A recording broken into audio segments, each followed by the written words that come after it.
जय हिंद। आज हम ये देखते हैं कि इंडिया और चाइना में युद्ध होता है तो किसके पास कौन सा हथियार ज्यादा है और कौन सा हथियार खतरनाक है, दोनों इसका किस तरह से प्रयोग करेंगे। तो सबसे पहले हम ये देखते हैं कि इंडिया और चाइना के बीच में दोनों की आर्मी की रैंकिंग कितनी है। तो दुनिया में अमेरिका टॉप नंबर पे है, दूसरे नंबर पे रसिया, तीसरे नंबर पे चाइना आता है, चौथे नंबर पर इंडिया आता है। रैंक के हिसाब से ज्यादा का अंतर नहीं है। अगर आप इंडेक्स देखेंगे तो ग्लोबल फायर पावर इंडेक्स में जिसका रैंकिंग जितना कम रहता है इंडेक्स में, वो उतना ज्यादा पावरफुल माना जाता है। चाइना का कम है 0.6, इंडिया का 0.9। यहां आपको भले लग सकता है कि चाइना पावरफुल है, आगे देखते चलेंगे, जब तक पूरा नहीं देखेंगे आपको समझ में नहीं आएगा और आप भी चाइना के $10 बिलियन जो खर्च कर रहा है चाइना, उसी जाल में आप भी फंस जाएंगे। चाइना पूरी दुनिया के मीडिया में जो पैसे देता है रिश्वत के रूप में या अपनी प्रॉपर्टी को दिखाने के लिए, अपनी तारीफ कराने के लिए, अपनी क्षमता को दर्शाने के लिए, वो $10 बिलियन है। चाइना का जो सबसे बड़ा प्लस पॉइंट है वो उसकी इकोनॉमी है। उसका बजट बहुत ज्यादा है, $237 बिलियन, और हम लोग का बजट उसके आगे बहुत ही कम है। हमसे उसका रक्षा बजट 4 गुना ज्यादा है, $61 बिलियन है। इसमें हम एक डेडिकेटेड अलग से वीडियो बनाएंगे। यही हमारी इंडियन आर्मी के लिए सबसे बड़ा सरदर्द है, बाकी कोई टेंशन नहीं है चाइना और इंडिया से। आगे देखिए, लेकिन ऐसा नहीं है कि चाइना के पास बहुत ज्यादा है, उसके पास कुछ कर्ज भी है। $1.5 ट्रिलियन उसके पास कर्ज है, विदेशी कर्ज, और भारत के पास $0.5 ट्रिलियन कर्जा है। तो उसका पैसा ज्यादा खर्चा कर रहा है 4 गुना, तो हमसे 3 गुना ज्यादा कर्जा भी ले रखा है। लेकिन चाइना का व्यापार इतना ज्यादा है कि उसके पास विदेशी मुद्रा 3000 ट्रिलियन है, और हमारे पास विदेशी मुद्रा जो है, फॉरेन मनी जो रिजर्व में रखा गया है, वो केवल 400 ट्रिलियन है। तो उसके पास व्यापार से ज्यादा फायदा होता है। लेकिन यहाँ युद्ध में हमको मेन ज्योग्राफिकली समझना है कि किसको ज्यादा बेनिफिट होने वाला है। देखिए, चाइना का ये वाला जो स्टेट है, ये तिब्बत है, इसको उसने कब्जा किया। इसकी सबसे बड़ी खराबी ये बहुत ज्यादा हाइट पे है। और ये वाला इधर वाला राज्य सिंजियांग, यहाँ पर मुस्लिम बहुल्य क्षेत्र है जिस पर चाइना काफी अत्याचार करता है, तो इधर से ज्यादा सपोर्ट मिलने वाला नहीं है। लेकिन ये तो उसके अंडर में आता है। इसकी सबसे बड़ी समस्या क्या है, यहाँ इतना भयानक हाइट है कि जहाज यहाँ उतना अच्छा से काम नहीं कर पाते हैं। अभी समझाएंगे हाइट की वजह से जहाज अच्छा क्यों नहीं काम कर पाते हैं सब। दूसरा कि चाइना को अपनी आर्मी को 2 तरह से ट्रेन करना है। एक चाइना के लिए सबसे बड़ा कंट्रोवर्सी है, उसके लिए अमेरिका। चाइना अमेरिका के लिए भी प्रिपेयर रहता है, इसलिए उस ढंग से तैयारी करता है, और इंडिया के लिए। लेकिन इंडिया अपना मेन थ्रेट चाइना को मानता है, इसलिए इसके जितने भी हथियार है वो चाइना को ध्यान में रख के किए गए। इसलिए इंडिया के हथियार आपको कम दिखेंगे क्योंकि हमारे पास सिंगल दुश्मन है। और पाकिस्तान की तो बातें छोड़िए उसको। अब चाइना के सामने क्या है, उसको कुछ अमेरिका को काउंटर के लिए हथियार रखने हैं, कुछ इंडिया के लिए। अमेरिका से लड़ना है तो एयरफोर्स नेवी से लड़ोगे, और इंडिया से लड़ना है तो फिर आर्मी से लड़ोगे। तो इसलिए उसकी संख्या ज्यादा दिखती है। ज्यादा इसलिए दिखती है, ज्यादा बवाल पाल के रखा है। अगर हम टोटल एयरक्राफ्ट की बात करें तो इधर हम चाइना का लिखते हैं, इधर इंडिया का लिख रहे हैं। चाइना के पास 3210 एयरक्राफ्ट है, हर तरह के एयरक्राफ्ट को मिला के, जबकि इंडिया के पास 2123 एयरक्राफ्ट है। तो यहाँ एयरक्राफ्ट की संख्या इंडिया के पास कम है और इसके पास ज्यादा है। लेकिन चाइना चाह के भी अपने एयरक्राफ्ट से इंडिया के लिए ज्यादा एक्शन नहीं ले सकता है, जिसके कुछ कारण है। चाइना के पास जो कॉम्बैक्ट एयरक्राफ्ट है, ये चाइना के पास सबसे बड़ा पावरफुल कॉम्बैक्ट एयरक्राफ्ट है, वो 1232 है, जबकि इंडिया के पास देखिएगा तो केवल 538 है। यहाँ चाइना के ये एयरक्राफ्ट पावरफुल भी है, नो डाउट, ये हम भी कहते हैं पावरफुल है। इंडिया के एयरक्राफ्ट भी बहुत तगड़े हैं। इधर जो आप हाल ही में राफेल आया है, ये कॉम्बैक्ट जहाज क्या होते हैं, आमने सामने लड़ाई में काम आते हैं। वो ग्राउंड पे भी हमला कर सकते हैं, सामने भी हमला कर सकते हैं। लेकिन चाइना के ये कॉम्बैक्ट एयरक्राफ्ट और इंडिया के एयरक्राफ्ट में सब बहुत ज्यादा हथियार भर जाते हैं, जिस वजह से इसका वजन बहुत भारी हो जाता है। लेकिन चाइना का ऊपर जो इंडिया से सटने वाला तिब्बत का एरिया है, वो 4000 से 5000 मीटर की ऊंचाई पर है। वो ऑलरेडी उतनी ऊंचाई पर है, उसके बाद से जहाज को ऊंचा जाना है 5000 मीटर। और अब इतनी हाइट पे जाने की वजह से इसमें जेट इंजन लगा रहता है। और जेट इंजन की खासियत क्या होती है कि उसे ऑक्सीजन चाहिए, बिना ऑक्सीजन के उसका अंदर का पेट्रोल जलेगा ही नहीं। वो रॉकेट इंजन थोड़ी है जो अंतरिक्ष में चला जाए। जेट इंजन को ऑक्सीजन चाहिए, और ये जमीन खुद ही 5000 मीटर की ऊंचाई पर है, और 5000 और जाइएगा तो उतने ऊंचाई पर ऑक्सीजन लेवल बहुत ही घट जाता है, जिस वजह से उसकी इंजन की क्षमता घट जाती है। अब इंजन की क्षमता घट जाएगी तो आप चाह के भी आपकी ये 4थी पीढ़ी का जहाज और 5वीं पीढ़ी का जहाज किसी काम का नहीं रह गया। मान के चलिए कि आपकी क्षमता बहुत ज्यादा है, लेकिन ऑक्सीजन की कमी से आपका इंजन ही काम करना छोड़ देगा, जिस वजह से आप चाह के भी ज्यादा हथियार नहीं ले सकते हैं, ज्यादा हाइट पे नहीं जा सकते हैं। और अब तो उतना पार करके अगर आप आइएगा इंडिया की ओर, तो एक तो पहले ही आप तो कम लोड उठाए ही थे, रास्ते में भी आपका कुछ फ्यूल खत्म होगा। अब इंडिया की ओर ऐसे कोई पहाड़ वगैरह नहीं है। यहाँ की जो एयरफोर्स है वो भूखे मुंह बैठी हुई है। आइए, ये फुल कॉम्पैक्ट कैपेसिटी के साथ अपने 3rd और 4th जनरेशन के साथ ही आपके 5th जनरेशन की जहाजों की तुलना कर सकते हैं। तो यहाँ ज्योग्राफिकली ड्रॉबैक चाइना के साथ बहुत बड़ा है, ये उसके लिए सबसे बड़ा सरदर्द है। चाइना के पास जो अटैक एयरक्राफ्ट है ये काफी तगड़े हैं। इसका जो J-20 एयरक्राफ्ट है 5वीं पीढ़ी का, बहुत ही तगड़ा है। वो एक साथ 12 टारगेटों पर हमला कर सकता है, जबकि भारत का अटैक एयरक्राफ्ट सुखोई एक साथ 16 टारगेट पर हमला कर सकता है। ये 16 का 16 मारेगा। और ये चाइना के साथ यहां फिर एक समस्या ये हो जाती है कि चाइना को तिब्बत पार करके आना है, उसके बाद वो इंडिया पहुंचेगा। तिब्बत पार करने के बाद भी उसको 100-200 किलोमीटर उड़ान भरने के बाद ही वो इंडिया पहुंचेगा। तो अब वो उसकी क्षमता है 12 मारने की, उस पे से वो आधा लेके आएगा 6, तब ना यहाँ आएगा। यहाँ 16 लेके बैठा है। तो आप कितना भी तगड़ा एयरक्राफ्ट बना लीजिए, प्रकृति के आगे आप नहीं लड़ सकते हैं। युद्ध में ट्रांसपोर्ट बहुत बड़ा मायने रखता है। कौन पहले ट्रांसपोर्ट में पहुंचता है? तो ट्रांसपोर्ट विमान चाइना के पास 224 है और इंडिया के पास 250 ट्रांसपोर्ट विमान है। इसके पास विश्व प्रसिद्ध C-17 ग्लोब मास्टर है, जिसकी क्षमता बहुत ही ज्यादा है। और चाइना को यहाँ फिर दिक्कत होगा कि हैवी लोड आप कम ऑक्सीजन से उठा ही नहीं सकते हैं। तो इसके पास आप इस तरह से देखेंगे तो इसको यहाँ पे भी दिक्कत का सामना करना पड़ेगा। जो हेलीकॉप्टर होते हैं उसका तो प्रिंसिपल यही है कि वो हवा के थ्रस्ट पे ही उड़ते हैं, ऊंचाई पे जा सकते हैं। और यहाँ पर ऑक्सीजन लेवल घटने की वजह से हवा का थ्रस्ट भी नहीं रह जाता है। और चाइनीज हेलीकॉप्टर की संख्या ज्यादा है, 911 है, और इंडिया के पास केवल 722 हेलीकॉप्टर है। लेकिन यहाँ इंडिया भारी पड़ेगा, क्योंकि इंडिया के पास 2 बहुत ही घातक हेलीकॉप्टर है, जो मतलब बहुत हैवी हेलीकॉप्टर है। एक Mi-17 V5 और दूसरा चिनूक आ गया है। चिनूक के पास डबल डिस्क है। हेलीकॉप्टर के डायना को डिस्क कहते हैं। ये डबल डिस्क है, इसकी सर्विस सीलिंग ज्यादा है, लोड कैपेसिटी भी ज्यादा है। डिस्क मतलब डायना, सर्विस सीलिंग मतलब ज्यादा हाइट पे जा सकता है, क्योंकि 2-2 डायना है इसके पास, और ज्यादा चीजों को ये उठा सकता है एक ही बार में। जबकि चाइना के हेलीकॉप्टर के पास सर्विस सीलिंग की क्षमता कम है, क्योंकि इनके पास अधिकांश हेलीकॉप्टर सिंगल डिस्क के ही हैं। आर्मी को बढ़त देने के लिए अटैक हेलीकॉप्टर काफी जरूरी होते हैं। चाइना के Y-20 हेलीकॉप्टर जो है, उनके पास अटैक हेलीकॉप्टर 281 अटैक हेलीकॉप्टर है, जबकि भारत के पास महज 23 अटैक हेलीकॉप्टर है। लेकिन इस अटैक हेलीकॉप्टर के साथ Mi-24 और अपाचे हेलीकॉप्टर को शामिल करने के बाद भारतीय एयरफोर्स का अपाचे हेलीकॉप्टर विश्व प्रसिद्ध है। इसने कई युद्धों में अपनी जंग को दिखाया है, जबकि चाइनीज हेलीकॉप्टर अभी किसी भी लड़ाई को नहीं लड़े हैं। एक बात बताइए, आप खूब अच्छे से एग्जाम की तैयारी कर लीजिए, जगह जगह टेस्ट माराइए, इस कोचिंग में उस कोचिंग में टेस्ट दे दीजिए, लेकिन क्या आप गारंटी दे सकते हैं कि आप एग्जाम में पास होइएगा? देखिए, टेस्ट देना अलग होता है, प्रैक्टिस देना अलग होता है, लेकिन एग्जाम को सॉल्व करना अलग होता है। तो इन हेलीकॉप्टरों को युद्ध लड़ने का कोई अनुभव नहीं है, जबकि अमेरिका से आयातित ये Apache helicopter Afghanistan, Iraq, Libya, Syria हर जगह अपनी काबिलियत को दर्शा चुके हैं। दूसरा, इस हेलीकॉप्टर के अंदर सर्विस सीलिंग ज्यादा है, और इसका जो एमुनिशन, जो आगे गनर हथियार होता है, वो पायलट के डायरेक्ट आंख से अटैच होता है। जिधर पायलट देखेगा, इसका जो बंदूक है वो उधर ही घूम जाता है, निशाना लगाने की जरूरत नहीं है। अगला एक और चीज कि ये 9mm की बंदूक की गोली को भी झेल सकता है, और इसमें जो हॉट स्पॉट यानी मिसाइलों को लगाने की जगह है, ये इससे 3 गुना ज्यादा है। यानी हेलीकॉप्टर के मामले में अभी पूरी दुनिया में अपाची के आगे कोई नहीं टिक सकता है।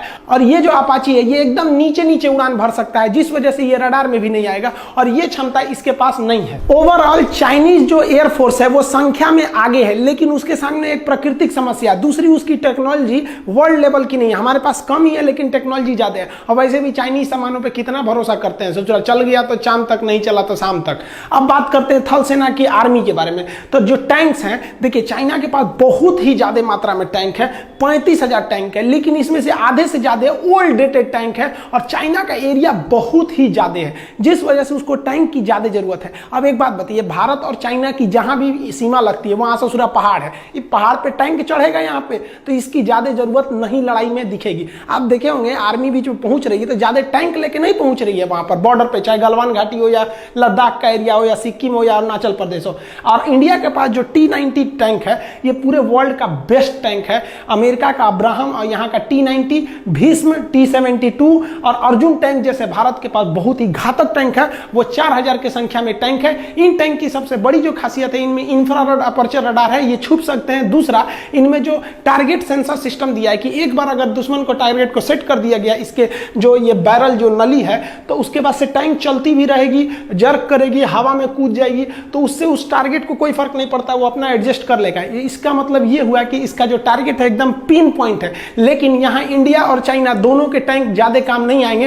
टैंक बेसिकली चाइना बॉर्डर पे नहीं बल्कि पाकिस्तान बॉर्डर पे ज्यादा यूज किए जाएंगे। आर्मर्ड व्हीकल की बात करेंगे तो ये एक ऐसा गाड़ी होता है जो बुलेट प्रूफ होता है। इसके अंदर सैनिकों को बैठाकर दूसरे जगह पे ले जाया जाता है। तो इंडिया के पास जो आर्मर्ड व्हीकल है वो 8000 8,500 की संख्या में है, 8686 है, जबकि चाइना के पास ऐसे आर्मर्ड हथियार 33,000 है। इस आर्मर्ड हथियार की चाइना की ज्यादा जरूरत है। क्यों? क्योंकि चाइना के पास विवाद ज्यादा है, उसको हांगकांग संभालना है तो इन्हीं से उसको आर्मी को भेजना है। सिंजियांग में दिक्कत है, जबकि इंडिया में आर्मी को इंटरनल कंट्री में कोई दिक्कत नहीं है, चाइना को ज्यादा दिक्कत है। गलवान घाटी में आए थे लोग, चाइना वाले लोग कॉम्बैक्ट लेके देखिए उलाट दिया सब इंडियन आर्मी वाला। कुछ ससुरे कमेंट कर रहे हैं कि चाइना का नहीं मरा। अरे बकलोल, अमेरिका ने स्पष्ट कह दिया है कि उसने सैटेलाइट से देख के बता दिया है कि एम्बुलेंस की आवागई ज्यादा थी, वहां पर लेफ्टिनेंट कमांडर रैंक का अधिकारी मरा है और 40 से ज्यादा मौत हुई है। इंडिया में जब हम नेक्स्ट पिछला वीडियो बनाए थे तो उसमें 3 बताए थे, इंडिया में लगभग 20 जवान शहीद हो गए हैं। अभी ये संख्या घट बढ़ सकती है, इस पर ये अभी लास्ट डाटा नहीं है।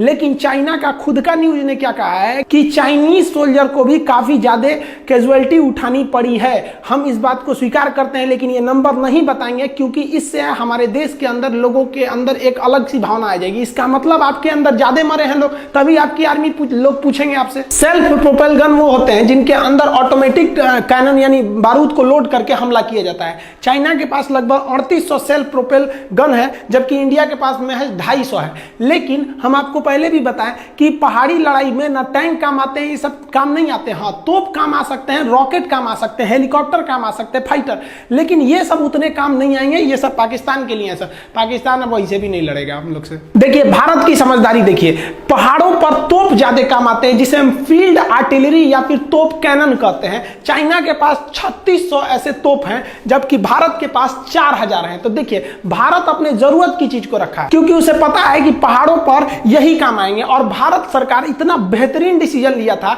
कि पहाड़ों पर इनको लेके कैसे जाइएगा उतनी ऊंचाई पर। तो हम जो आपको चिनूक हेलीकॉप्टर दिखाए, इस चिनूक हेलीकॉप्टर से इन फील्ड आर्टिलरी गन को उठा के आप कहीं भी रख सकते हैं। तो ये प्लस पॉइंट है हमारे लिए। पहाड़ों पर रॉकेट लॉन्चर बहुत काम आएंगे। यहां चाइना को बेनिफिट है कि उसके पास 2650 ऐसे मल्टी बैरल रॉकेट लॉन्चर है जो एक साथ मिसाइलों को, रॉकेटों को दाग सकते हैं। जबकि भारत के पास भी है, भारत के पास Pinaka multi barrel rocket launcher है, लेकिन इसकी संख्या महज 266 है। यहां भारत को एक निगेटिव स्थिति का सामना करना पड़ेगा। मीडिया के द्वारा, फेसबुक के द्वारा आपके ऊपर एक दबाव बनाया जाता है कि चाइना बहुत खतरनाक है, उसकी आर्मी ज्यादा है, घंटा आगे है। देखिए कैसे चाइना के पास जो एक्टिव आर्मी है वो 21 लाख है। आपको यह संख्या जरूर ज्यादा लगेगा, लेकिन भारत के पास एक्टिव आर्मी 14 लाख है। तो आप कहेंगे 14 लाख, ये 21 लाख। चाइना के पास जो रिजर्व आर्मी रखी गई है वो 5 लाख रखी गई है। तो 21 5 कितना हुआ? 26। और भारत के पास जो रिजर्व में रखा गया है फौजियों को वो 21 लाख है। 14 लाख उधर, 21 लाख इधर, टोटल 35 लाख हो गई।